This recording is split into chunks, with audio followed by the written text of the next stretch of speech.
Hi, my name is Peter Tomasi. Hi, this is James Tynan IV. Hi, I'm Dan Jurgens. Hey, I'm Dustin Wynn. This is Jim Lee. Hey, this is Scott Snyder. This is Mark Hamill speaking. This is Kevin Conroy. This is Tim Sale. Hello, everyone. I'm Batman, and you're listening to my podcast. Hello, and welcome to the Batman Universe Comic Podcast, Season 12, Episode 3, Legacy number 290. I am your host, Ian, and with me I have... This is Steph.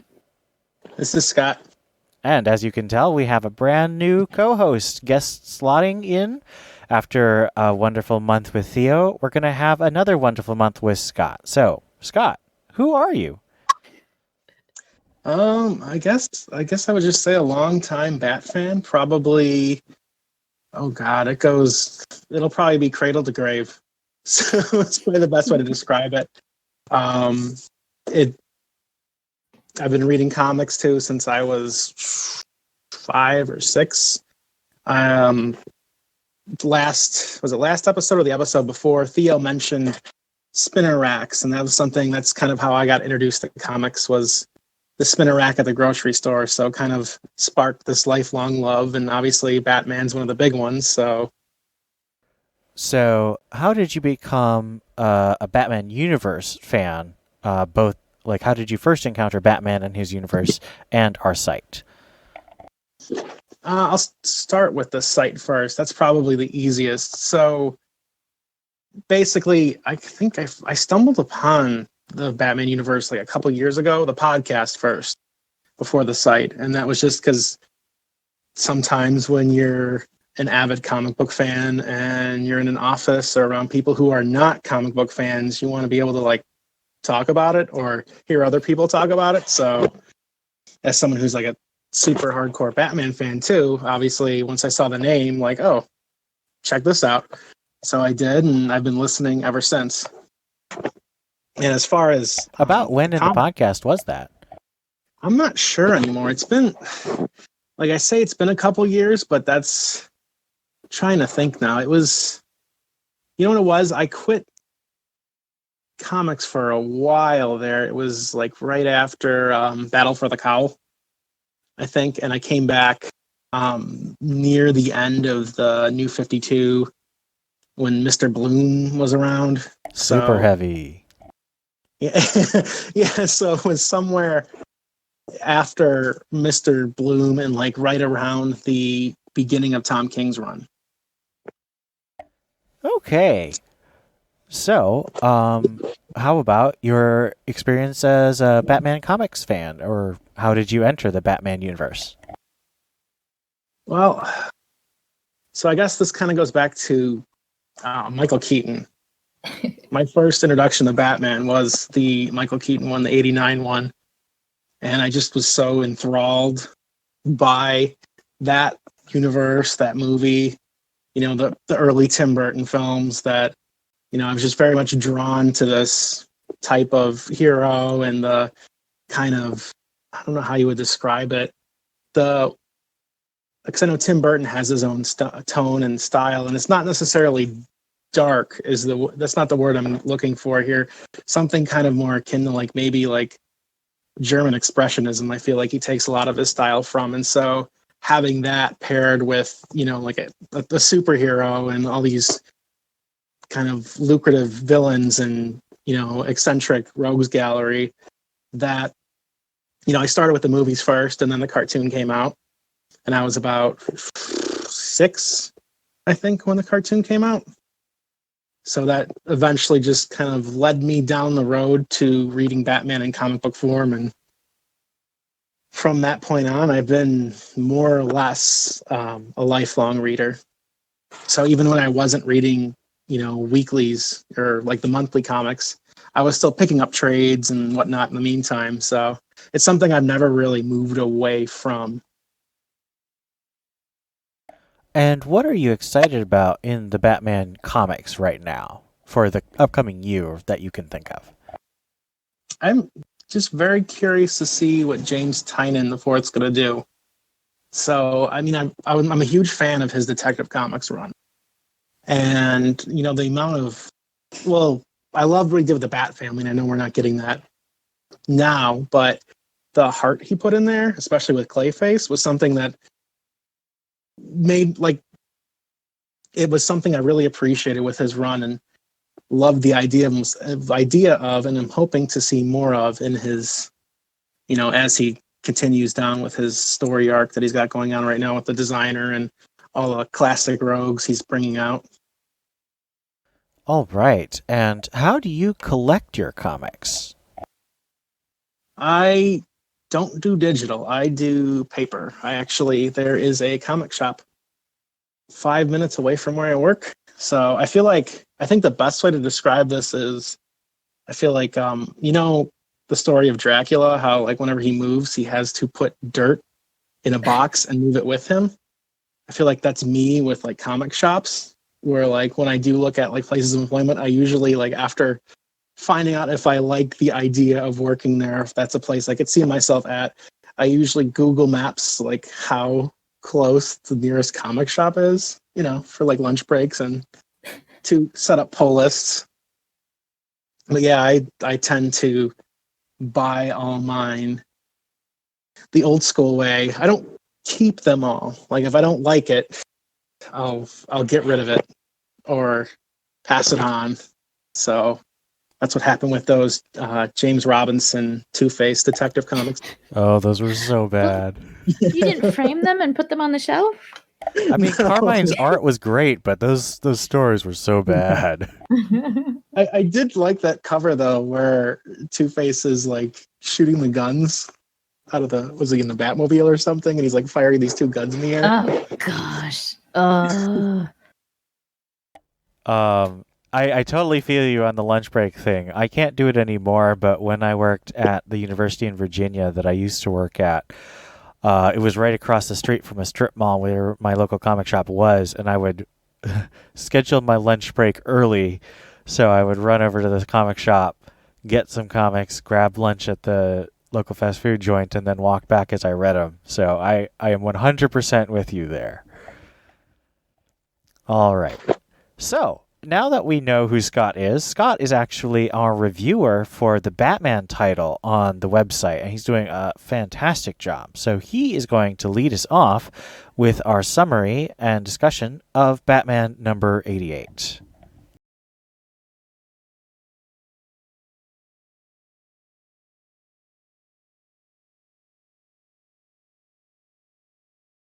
Batman number 88, written by James Tynion and Guillaume March. At Potter's Field, Catwoman calls Riddler on an old communication channel while she digs up a grave. After a few attempts, Riddler finally answers, noting that he hasn't used that channel in a long time, not since Batman compromised it. Catwoman and Riddler argue about where Catwoman's loyalties lie. After some back and forth, Catwoman finally asks Riddler if this grand scheme in motion really is the work of the designer. Before Riddler can answer, Catwoman says that this whole designer business was supposed to be over, that it was supposed to be buried out in Potter's Field. Catwoman threatens Riddler for an answer, and Riddler finally confesses that Penguin believes it's truly the designer's plan for the perfect crime in motion. Riddler notes that he believes the designer brought on a fourth conspirator and implicates the Joker. Riddle me this, Catwoman. Do you or your boyfriend know where the Joker is?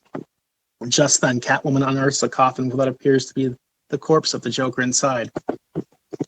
Across town, Batman handcuffs Cheshire. Lucius Fox informs him over his communicator that Fox's feed to the Black Block has been severed. Lucius then patches Batman to Commissioner Harvey Bullock. Bullock tells Batman that the prisoners were taken. Once Batman learns of Deathstroke's escape, he tells Lucius that he needs a car, quickly. Lucius directs Batman to one of his pockets on his utility belt, to a device called the Echo. The Echo hacks into components of any car with Wayne Enterprise technology and creates a hollow interface that masks the car, thus making it function and appear like a makeshift Batmobile. Fox then directs Batman to a nearby Porsche XL, which belongs to Lucius.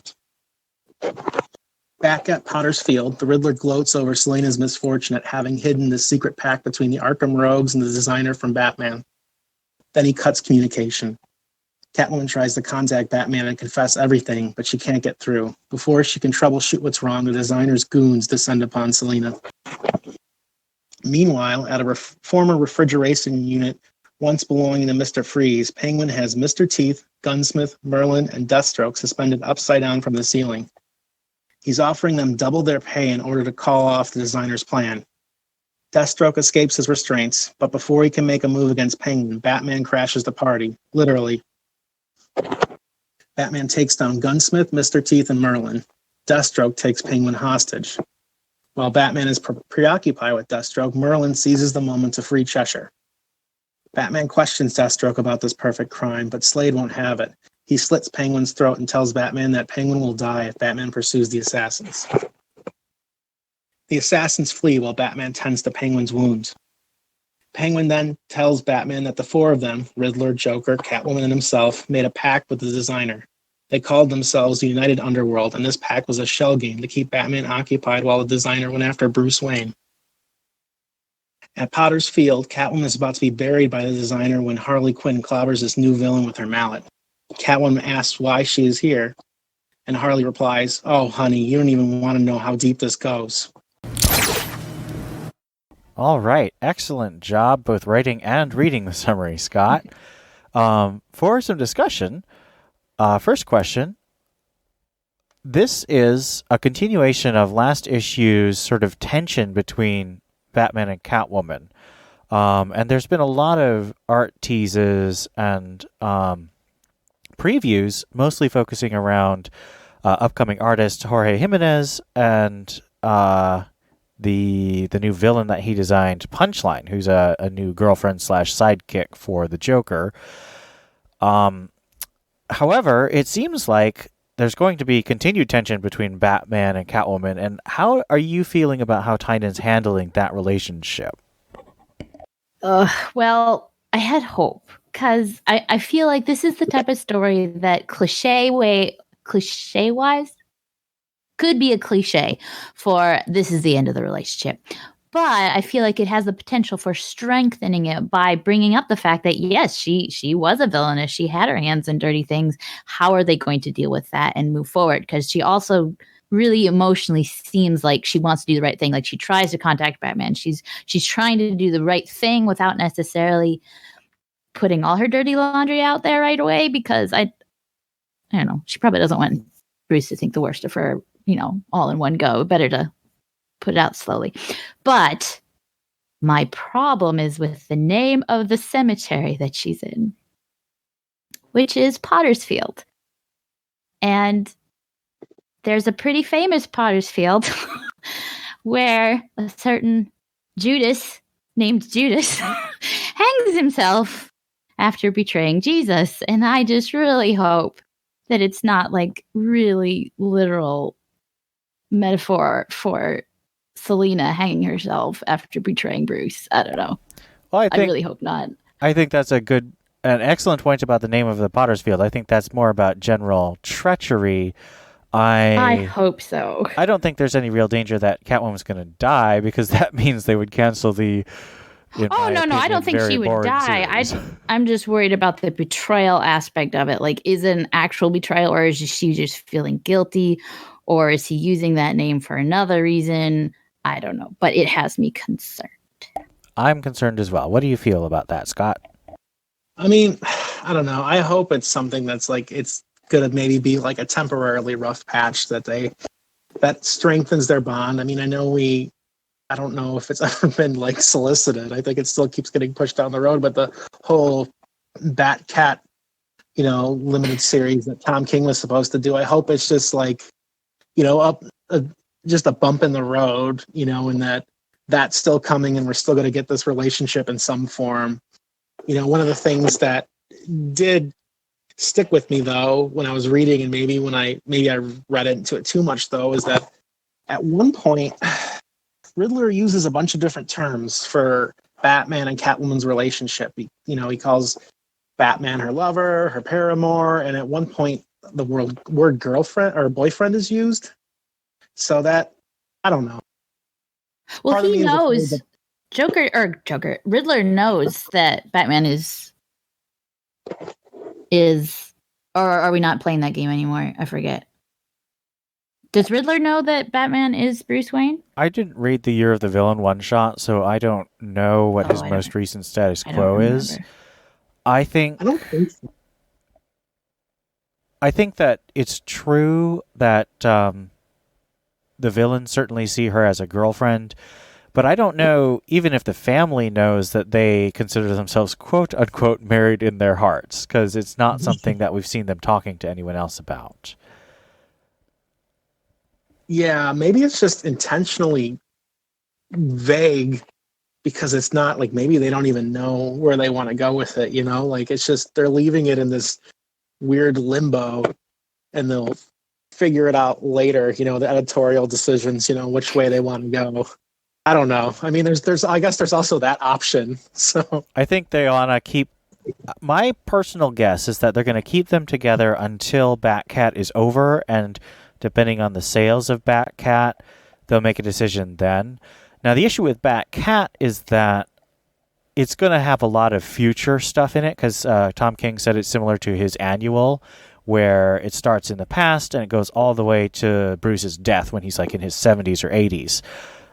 And future stuff is always non-canon. I don't care what DC says. They will overwrite it. They will ignore it if it doesn't fit what the current writer wants to do.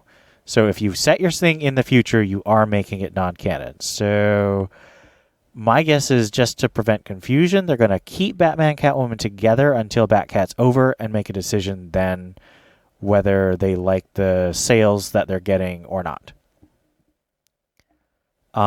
Next question. We have, as James Tynan has promised, a new gadget in this one. It's the Echo, a gadget that turns any car into a version of a Batmobile, although obviously can't have the armor.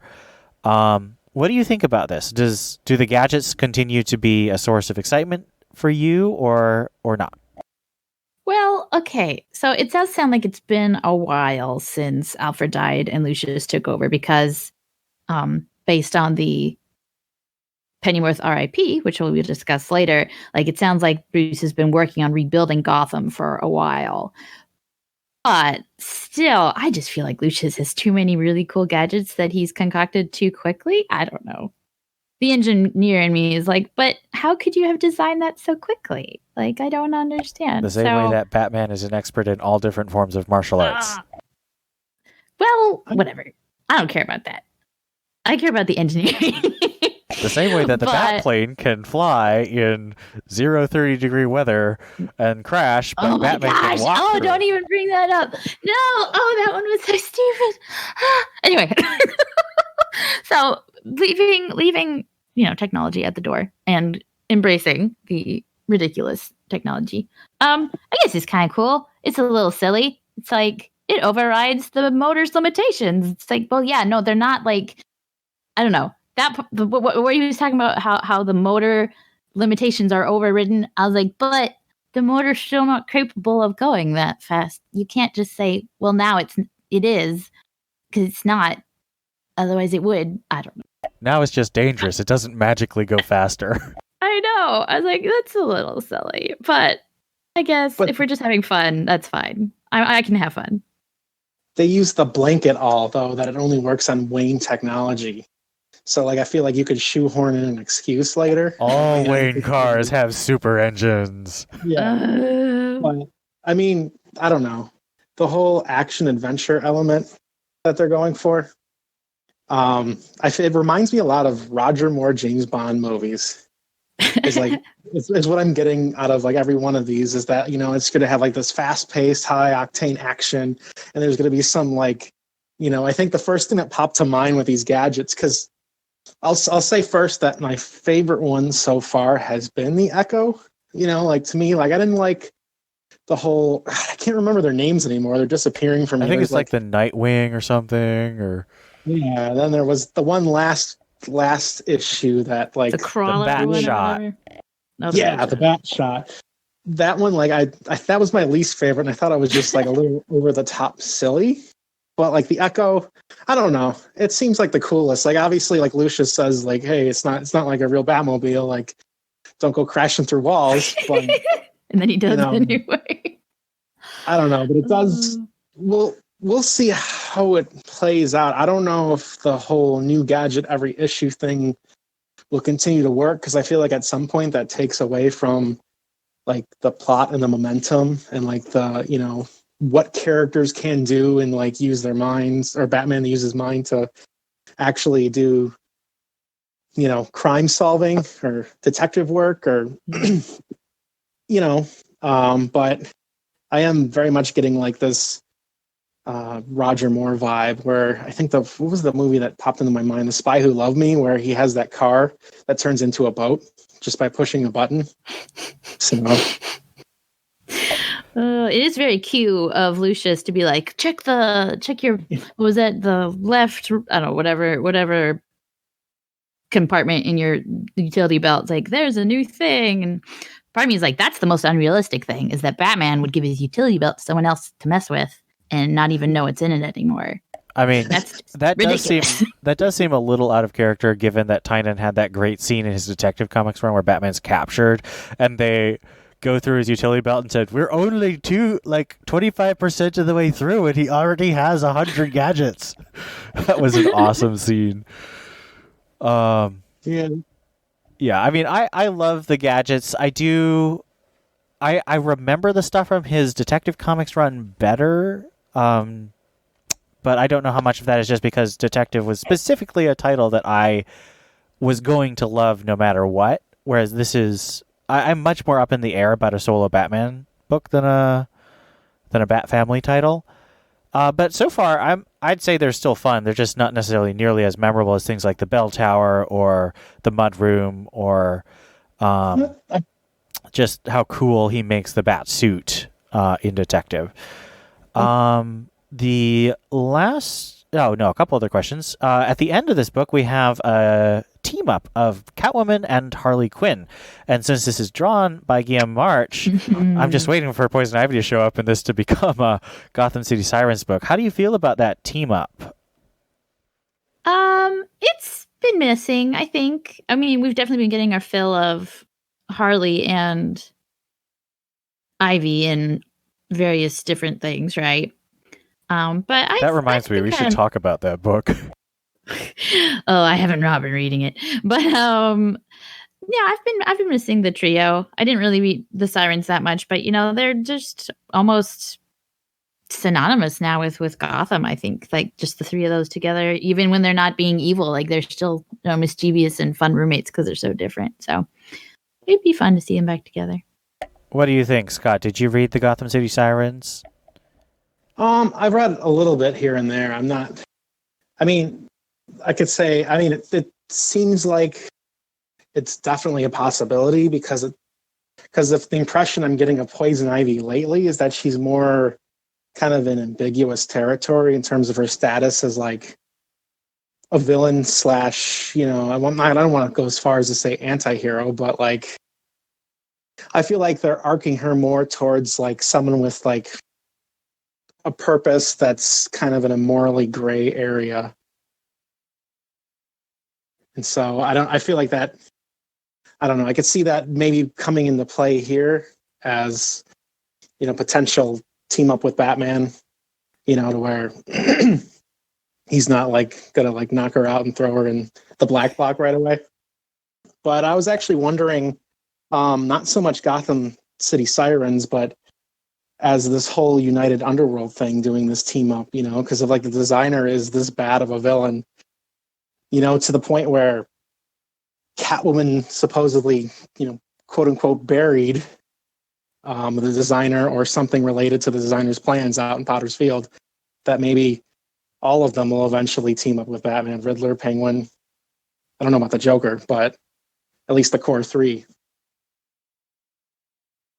I think that I'm not great at predicting that kind of plot thing. I was just running through all the arcs from Detective that I remembered, and none of them connect enough to the pattern that Tynan's using here. I think the closest you could have would be like Batman and Robin Eternal, where Batman has a secret with Mother, and that's coming back to haunt him.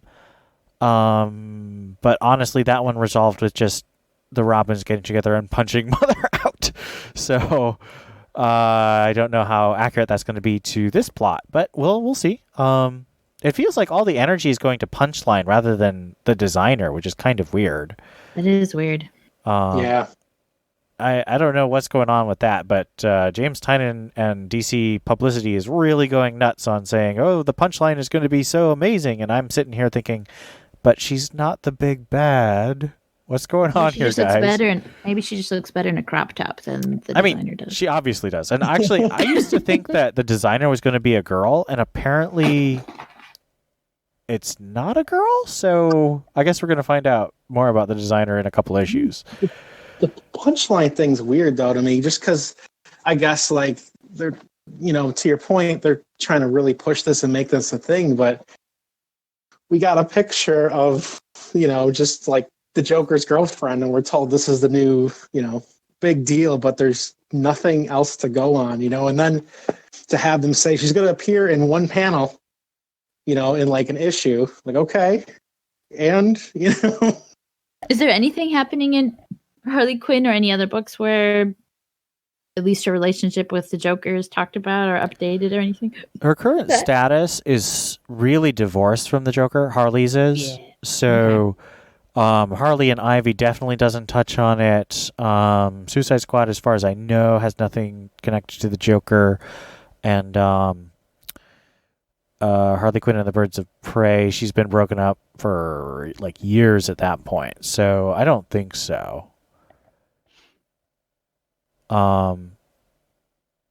Last question for Batman number 88.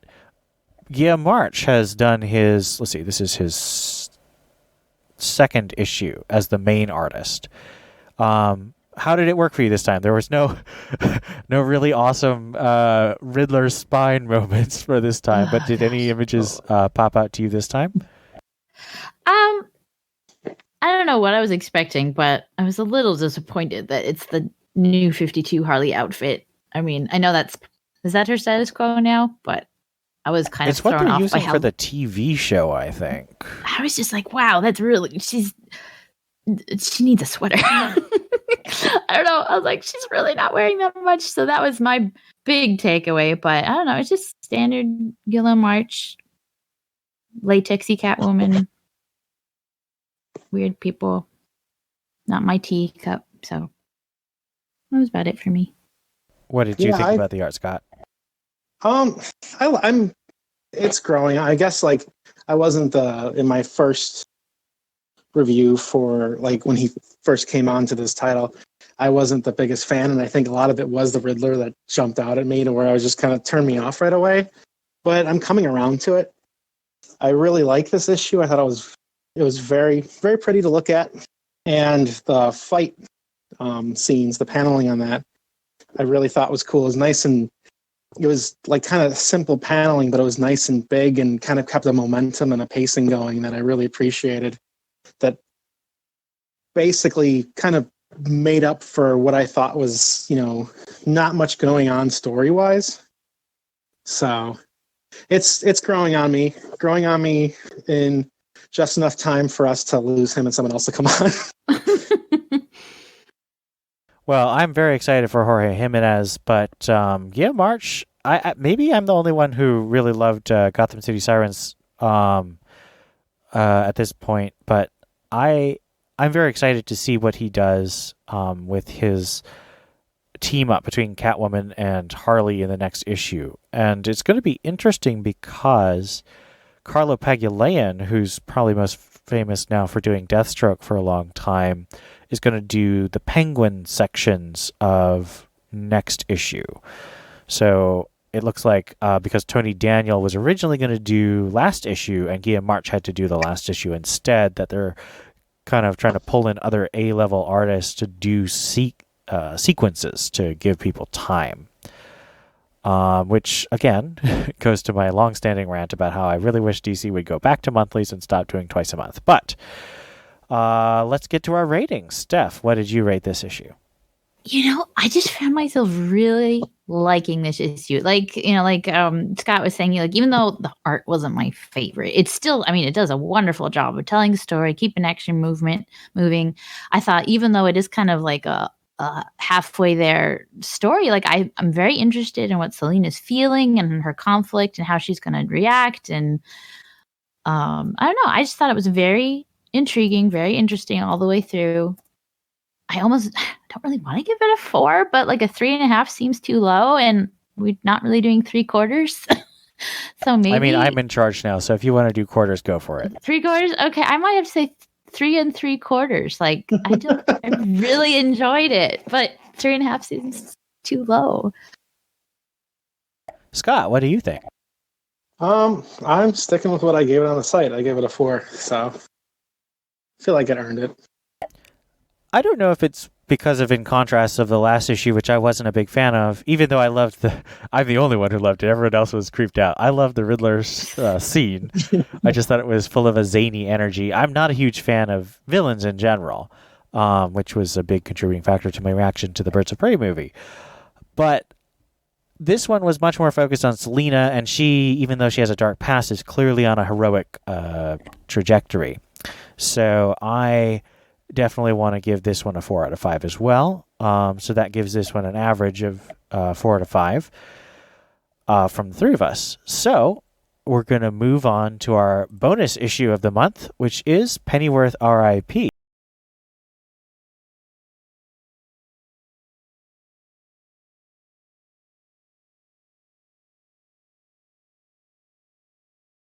by James Tynan and Peter Tomasi, drawn by a whole bunch of different artists, primarily Eddie Barrows on the present day sections, but also Chris Burnham, Marcio Takara, Diogenes Neves, David LaFuente, and Sumit Kumar all do segments of this book. So, Damian Wayne, Jason Todd, Barbara Gordon, Rick Grayson, and Tim Drake all watch as Bruce Wayne gives a moving eulogy at the opening of the Alfred J. Pennyworth Children's Hospital. After the ceremony, per Alfred's wishes, they all meet at Noonan's Sleazy Bar, a location tucked away in the cauldron that Bruce Wayne bought out for the evening. Gotham City isn't without its defenders, though. Catwoman, Batwoman, The Signal, and Orphan go out on patrol while the Bat family takes the night off. At Noonan's, Damian, Barbara, Rick, Jason, and Tim arrive ahead of Bruce. Rick gleefully agrees to tend bar, citing that he doesn't have his memories back, but something tells him his relationship with Alfred was important. Jason calls out Rick for not even being a part of the family anymore after his brain injury, but then Barbara steps in, noting how both Nightwing and Red Hood were absent when Bane took over Gotham. Just as Jason begins to lean into Damian for being the cause of Alfred's death, Bruce enters and stops the argument. Shortly after, Damian demands to toast Alfred first. Raising a glass of ginger ale high, Damian recounts a tale when he disobeyed an order from Batman, went out on patrol, and got caught by Alfred. In this tale, Alfred tries to convince Damian to empathize with his father and listen for a change. After recounting this tale, Damian confesses the extreme guilt that lays heavy on his soul. He tells them he can still hear Bane snapping Alfred's neck. Overcome with guilt, Damian leaves the bar, asking not to be followed. Once Damian has left, Barbara yells at Bruce to follow Damian and console him. She reminds Bruce that he owes greater responsibility to Damian than anyone else at the bar. Tim Drake butts in, raises his glass, and toasts Alfred. He recounts his own tale of how he lost some of his Robin gear in a fight with Firefly. Alfred snuck into the GCPD and got it back for him, wrapped in a present and all. After the story, Tim talks about how he joined the family back when Bruce was at an all-time low. Jason had just died, and Batman was broken. Tim offers to return to the cave again to help heal Bruce, stating, though, that Bruce needs to ask. Bruce refuses to ask, and Tim leaves. Jason lifts his glass next and recounts a tale of when Alfred saved Red Hood from captivity. Prior to getting captured, Alfred had reminded Jason that no man is an island. After saving him, he once again said that one can always count on family. Finishing his tale, Jason charges Bruce with realizing they're all angry, and that Bruce needs to be the one to fix the family. He then leaves. Barbara sits down in front of Bruce and hits him with the hard truth. He says that the people of Gotham are terrified. The city they live in was ruled by Bane, and even though Bane is gone, the city hasn't recovered. Furthermore, monsters like the Batman who laughs run around Gotham wearing the same bat symbol for their misdeeds. She then tells Bruce that he let her father get infected by the same monster, noting that Bruce decided to take a beach vacation with Selina at the worst possible time. Barbara says the family needs Batman again. Bruce says nothing, which pushes Barbara to smash her glass against the wall. She recounts a time in which Alfred surprised her with a mountain climbing excursion for the anniversary of her leaving the spine rehab center. Once Barbara leaves, Rick gives Bruce a glass of ginger ale. Rick tells Bruce everything he's been learning about Alfred from the night, despite having no strong memories of his own. He notes it seems like Alfred grounded people and brought them together, then asks Bruce to tell the story Dick Grayson would have told. Years ago, Nightwing noticed Alfred was sad on the same day every year. He followed Alfred to Crime Alley, where Alfred placed flowers on the spot where the Waynes died. It wasn't the anniversary of their death, and when Nightwing confronted Alfred about this mysterious date, Alfred stated the day was their wedding anniversary. He left the anniversary of their death for Batman, preferring to celebrate their union and all the philanthropy and gifts, like Batman, that they gave to the world. Alfred then confessed he was taking a leave the night they were murdered, heading on vacation to Jamaica when he heard of their deaths over the television while packing his bags. On the 10th anniversary of the Waynes' death, Nightwing related the story to Batman. He said Alfred always wanted to tell him, the death of your parents saved not only thousands of Gotham citizens over the years, but for all intents and purposes, the world itself, Master Bruce. If your father and mother knew what their sacrifice meant, I wholeheartedly believe they would let everything happen exactly the same way again. After the tale, Rick confesses that he feels like Dick Grayson would have been the one to heal everyone and keep the rest of the family from leaving the bar. As Rick finally takes his leave, he pins a photo to the wall of the bar.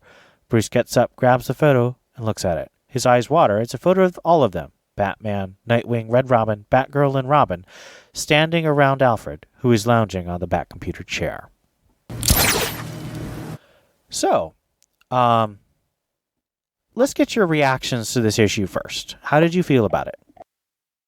I liked it a lot. I was a little turned off by how Barbara was yelling in almost every panel. And I was like, I know she's mad, but I don't know. I think the artist really made her kind of the angry white woman. But other than that, like I enjoyed it. There were some parts that weren't as, I don't know, hard hitting or emotional as they could have been, but all in all, it was pretty good. Yeah, I kind of had the opposite reaction to this one. I didn't really, I don't know. I guess I'm on the fence with it because I really want to like it, but I feel like it just didn't hit for me or land for me emotionally. Like it felt kind of disconnected and disjointed, and it wasn't the art or anything necessarily as just the story and the format itself. Because we're getting in between these like stories that are supposed to be kind of like heart or make us feel good things about Alfred and heartwarming and connect to these characters. We're just getting all this this gloom of Bruce sitting there silently and not responding to anything, and people kind of fighting with each other, but yeah, Barbara yelling at people. So I don't know. And then I think some of the things that bugged me too were the moments where we probably should get some of the emotion, and like the good feels, they weren't there, or they were cut out, or whatever happened in the editing process and putting this together. And when I say that, I mean like the eulogy at the beginning of the comic. We just get this narration that Bruce is saying some really moving stuff up there, and then kind of this brief summary just to get them in the bar to where they're just fighting. So, and I think the other thing that informs my opinion a little bit on this, and maybe that's not justified, I don't know, but we had that Detective Comics annual that just came out that I felt like did a pretty good job overall in terms of celebrating Alfred. I really like that one. So this coming on the heels of that, I feel like it has a harder time in my mind. It needs to exceed that annual in order for me to like really, I guess, appreciate it. Those are really good thoughts. I tend to be a lot more similar to you, Scott, in my reaction, in that I think this is very much the parts are greater than the whole, and the parts are very uneven. So for me, Damien's story is cute, but it really frustrates me because it's nothing we haven't seen before, and I think it's clear Tomasi wrote this section. Tomasi did a better job with this when Damien died, and Alfred had a dream in the Cave's virtual reality where he pretended that he stopped Damian from going out and disobeying orders. And this idea that Alfred would just continue to enable Damian's disobedience just seems at odds with what Tomasi and Morrison have done with the character previously. So it feels like reaching for the easy emotion rather than a carefully thought piece of Damian-Alfred relationship. I liked the Tim stuff a lot. I think the Dick thing was okay, but it didn't really hit home to me. I think that was also clearly written by Tomasi, given his commentary on the night of the parents' death in the first arc of Batman and Robin, where Batman says he's not going to celebrate their death anymore. I think Tynan is the one clearly who wrote Tim. I don't know who wrote Jason. Jason felt like Tomasi, but I could be wrong. And Barbara, I have no idea who wrote Barbara's, but I think it's very clear that Tynan was the one who wrote all the current day stuff. And that disappoints me because Tynan is really good at writing the Bat family in relationship. And that doesn't mean everything's all hunky-dory and easy and everyone likes each other, but he doesn't. I really dislike the way he is choosing to or being told by editorial to break up the Bat family. And that leads me to the next question. What do you think this story will mean for the Bat family for now? How long do you think the broken up Bat family will last? It feels like they were just broken up after issue number 50, and they got together sort of at the end of number 74 to assault Arkham, and then they were all together and they all assaulted Gotham together with Batman, and now they're breaking up again because Alfred's dead. So how long do you think this is going to last this time? Don't know. Forever at this point, right? I mean, this he need to just keep pushing it and giving us nice little, what are they called?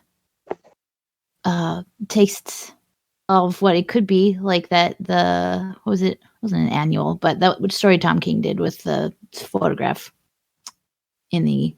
Oh, that was 1000. Yeah, Batman's Greatest Case. That was great. But that was a amuse bouche. That's the word I'm looking for. It's a tiny little bite, and it's coming to nothing. Like it's all. I don't know. I'm losing hope. Can I be a cynic? Go for I don't know. it It just seems like editorial doesn't want it to happen. I don't know. It's like they're so mean to us. Why you gotta be like that? I understand torturing Batman, but it's now, we're in issue 88. Stop torturing him. Let him have his family. I don't know. What do you think, I don't Scott? see it ever happening at this rate. Yeah. I think it's gonna probably last. Well, not probably, but I have a theory that it's gonna last until after Bruce stops being Batman for a while, and I think everyone thinks it's Luke Fox comes in and takes on the mantle. I think it's going to be in that time period where maybe we'll see them ending, because I feel like maybe this is just like editorial's decision there. We know it's leading to that point. So I don't know. In the back of my mind, I just have this feeling that that's, this is just going to be a piece of that puzzle to lead to that point where Bruce steps down from being Batman. I could see that. I don't understand why, after Tom King spent issues 50 to 75 just making Batman's life the most miserable and terrible it could be, they're like, oh, and after he gets a little bit of happiness in City of Bane, we're just going to throw him right back into the misery, and there's going to be no positive consequences whatsoever. The Bat family's going to break up. Everyone's going to be unhappy, and screw you fans who like the Bat family. I don't know. It's like Scott's theory about, waiting till he's not Batman. I mean, I can maybe see that's why editorial's waiting, but at the same time, it's like, he can multitask. Batman That's can just have such a a family bad message. and be Batman. That's such a bad message that Luke Fox is the one who have to bring the family together. Like I love Luke Fox. Don't get me wrong, but I feel that Bruce needs to be able to do this. And both Tim and Barbara say that, and Jason. I feel like all the family says that, and I think it should be true. But instead, this book ends with Bruce by himself. I'm like, who wants that right now?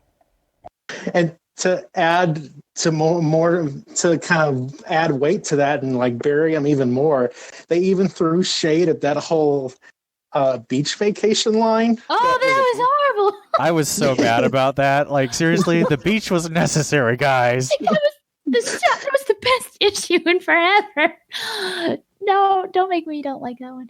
But so I think one reason I did like this a little bit. I agree completely with all your poo-poos on this. Absolutely. But I think one reason I sort of liked it is that they all are giving him such a hard time, and he is sort of crying at the end. That's where my little hope is. It's like I feel like hoping that this is like his breaking point, and that he will see the light and realize that he needs to ask his family back in. So I am that, yeah. So this depression hopefully is what will push him to ask. I just repeated myself like 3 times, but No, I'm with you there. I think you made excellent points. What do you think about the various artists? Did you have a favorite segment, or did you like the current day stuff best? the current day stuff was my least favorite, but that was mostly because of Angry Barbara. I really liked the Barbara story. I thought that was cute. That was a little cartoony, but I liked that one. Yeah, I kind of leaned more towards like the cartoony art too, like that, and then the Damian Wayne story. I like the art on. But the modern day stuff was probably my least favorite, and I think a lot of it too was I had a really hard time telling who was who. You know, I mean, they put like sunglasses on Jason Todd, and you're like, okay, so he's the guy with sunglasses. You got to give people hats. Come on, give me something to tell people apart. Yeah, it was just, I don't know. I guess in contrast to all the stories, and maybe it's not. Barrows did those, right? Yeah, Barrows did the main story. Yeah, maybe it's not, Barrows' fault. So because it's, this is always a problem with the Bat Boys, because they're all black-haired, blue-eyed white guys, just of different heights. And Jason used to have a white streak, but they even took that away. I was like, well, there goes my only identifier. We need some Ninja Turtle masks for him now. Everybody needs to be wearing a color-coded tie. Rick has the buzz cut, so there's that. I think I would agree that the Batgirl one was my favorite. I'm a big fan of artist David LaFuente.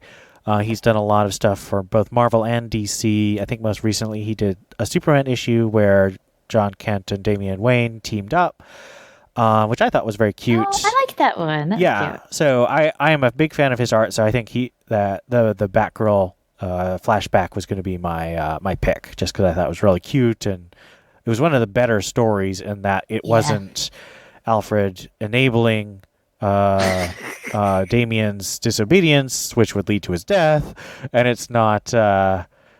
It definitely had the strongest emotional connection. I was like, I liked that one best on multiple levels. So that's what I would say in terms of my favorite art, and the flashback too. I just have one more comment before we get to ratings, and I think everyone will know what it is, which is this issue loses a full review point from me for not having Steph in it, because that's just offensive. You had Batwoman, Catwoman, Signal, and Orphan, and no Steph, and that's just rude. You should not leave Steph out of the Bat family who's patrolling the city. So that's that. Let's get to our rating. Steph, what do you think this should get? Oh, I don't know. 2.5. Like, there were parts of it I like, and it's giving me hope, but at the same time, I think you guys are right. Like, the annual and just other issues have done better. What's the word? Memorializing Alfred. So 2.5.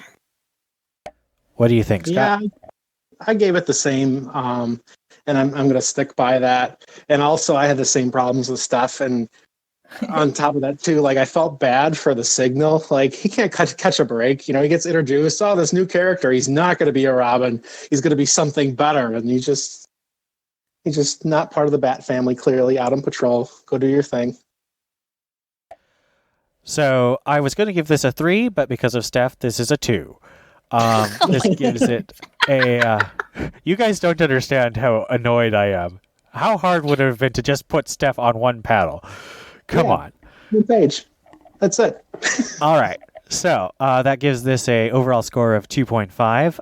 And I feel like we're very disappointed, but there's a lot of good stuff in this issue. I'm definitely going to be buying this. We're recording this before it's released, but I am going to be buying this, and it's going to go in my Batman run. I just think that it could have been so much more, and there are enough weaknesses that I think that it's just not what I think the Bat fandom needs or really wants. I don't think we really want to just wallow in the sadness of Alfred's dying. I think we would prefer it to be something similar to what happened in Nightwing: The New Order, or even White Knight, where Alfred's death sort of spurs Batman to try and connect with his family instead of failing utterly at connecting to his family. Yeah, I mean, because even if they had like told these same stories, but like stopped throwing things and walking out and just sat together, like that would have been more enjoyable than have each one of them just walk off, including the 13-year-old who was traumatized by seeing his pseudo grandfather's neck being snapped. But whatever. I was upset about that part. I could not tell.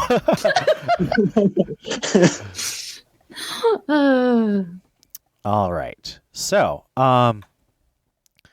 we also, on the website, we have our This Week in the Batman Universe videos, and we finally have a full list of comics that are coming out on Wednesday, so stay tuned to that. I think we've got our pipeline filled out. Let us know if you have anything you want us to add to our This Week in the Batman comics videos or anything. I do want to mention something in that video, which is the Harley Quinn and Poison Ivy miniseries is coming to an end.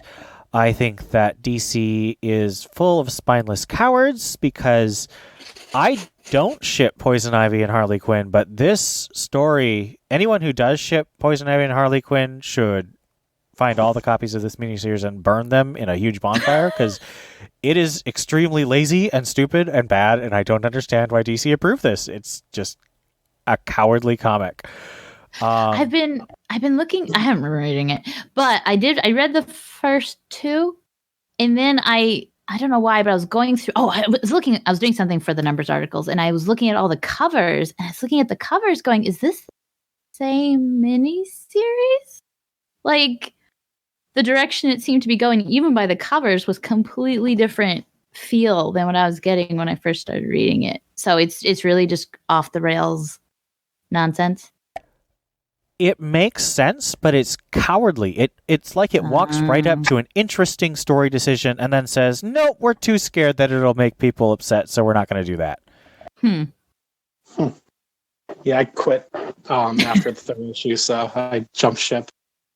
I've been staying on because, unlike a lot of people, I actually really enjoyed Heroes in Crisis, and I wanted to see the fallout. By the way, if you want to see more fallout of Heroes in Crisis, Flash Forward is pretty decent, and Booster Gold is showing up in Harley Quinn. I have no idea if that's canon, but it's a very good series, and I definitely recommend that. But this is not a good follow-up to Heroes in Crisis. It's not a good comic. It is cowardly and bad, and I apologize for saying the same thing over and over again, but I was very upset after reading it. It was just such a artistic abnegation of responsibility to do anything interesting. If you have listener feedback, if you think I'm wrong and Harley and Ivy is one of the best miniseries ever, please tweet us at the Batman Universe TBU _comics. It's our main Twitter account, or Batman Universe. Steph runs our merch, so you can also tweet her. She does a great job with our merch articles. Please do give us feedback through tweets. We've gotten great conversations on the Discord, but it's a little hard for us to read that on the air because it's a whole conversation format. We are always interested in your talent. If you have articles you want to write, if you want to write reviews, if you want to guest host our podcast, as Scott can attest, we are very open and warm, and we'll give you lots of notes so you can be prepared and you don't have to do too much work. And we just love different perspectives. We want to thank all the people who are Patreon supporters. You can find the links to both one-time support through PayPal or Patreon on our website. And we will see you next week. I've been Ian. This is Steph. And this is Scott. And this has been the Batman Universe Comic Podcast.